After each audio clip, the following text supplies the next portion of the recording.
Hi, I was in Edinburgh, Scotland when I heard about the attacks on the Trade Centre in 2001. We first heard about it at work. It was through word of mouth. Someone in the office had said that a small private plane had hit the World Trade Centre. That was just when the internet was taken off. So of course we all kind of jumped on the internet. It was the first real story that we followed on the internet. But back then, news wasn't as quick as it is now. So there was just little things that we were getting coming through, little snippets of information. It was then at night when we went home and we turned on the news. It was kind of blanket coverage, which was strange for being in Britain. For something overseas, it was really the first one I can remember where there was blanket coverage on all the major channels. And that's kind of how we found out about it. And it was news on all channels, blanket coverage for about a week after, and then it kind of started to revert to more British news stories. Of course, it felt terrible for the American people. No one wants an act of terrorism on that scale or any scale in their country. Britain had similar, not similar, but we'd had terrorism problems with the IRA on the British mainland, but this was on a kind of completely different scale.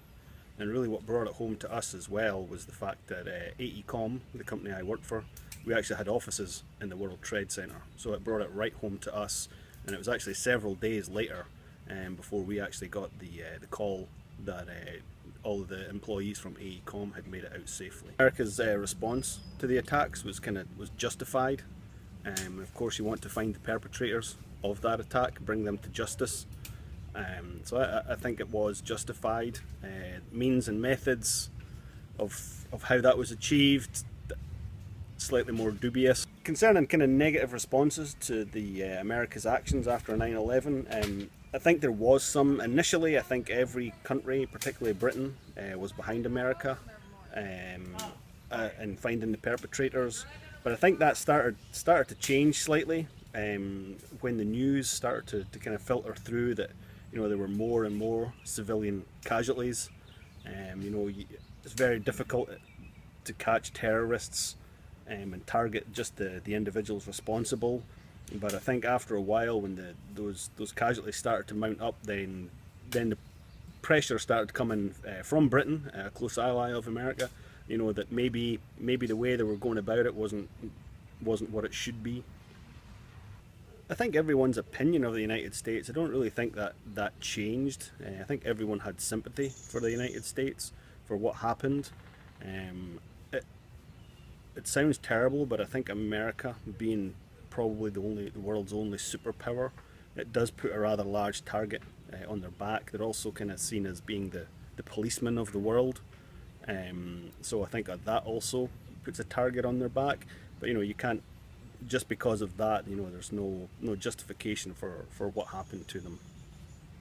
I think the response of the American people was pretty incredible. Of course, there's a period of mourning that happens after something like that with so many unfortunate fatalities.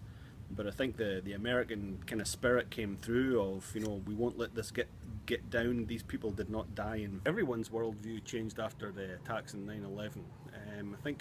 I think people saw that America was vulnerable. They weren't this kind of indestructible superpower that they were made out to be in a lot of the world.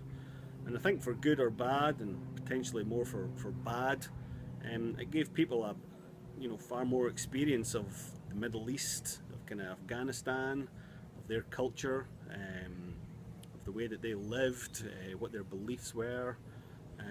So that's the good in that, but the bad is that people then took those beliefs and then started to kind of demonize it, and that's I think that's unfair on the normal citizens of Afghanistan or wherever, because not everyone's a terrorist. So what I learned from researching 9/11 was kind of I wanted to get a grasp of the international aspect of it and how much it really changed the entire world. And it really hit home for me because my family and I, were moving to Britain on September the 12th of 2001. And my dad was already overseas, and my sister and my mom and I were gonna get on a plane from DFW the day following the attacks.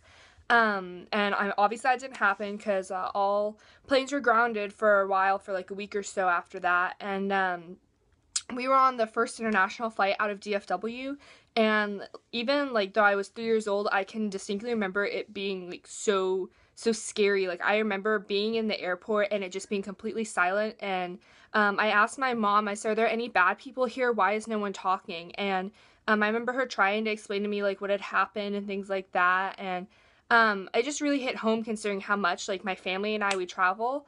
And it's really impacted our lives a lot because of how often we have to leave the country and how often we're on planes, and how real of a threat it really is to our family. And especially the international aspect of it and how it didn't just affect America, how it affected the entire world. And so I think it was a really inspirational and eye-opening thing to get to listen to what it was like for Charlie living overseas. And it really helped me take into account that it wasn't just America that hurt; it hurt everyone. And it really just makes me think about all the people that were there. They weren't just American. I mean, they were working for international companies and things like that. And that we have to make sure that we look outside of ourselves sometimes and really see how these things affect the entire world and how they can change our view on the entire world. I mean, like Charlie was saying in his last question, that it's important to remember that people aren't all terrorists. Because at least for me, when I fly, it can be very scary, you know. And I have to make sure that I don't stereotype people, and just based on people's religion and based on their culture, make sure that I don't act scared of them because they're no threat to me. It's radicals that are threats to me, not all people that are Islamic or have different beliefs. And so I think it's really important that we keep our eyes open, and keep our minds, you know, like ready to take up all information and to understand that um, it's not just like all Islamic people, but it's radicals, and that these things don't just affect Americans, but they affect the entire world.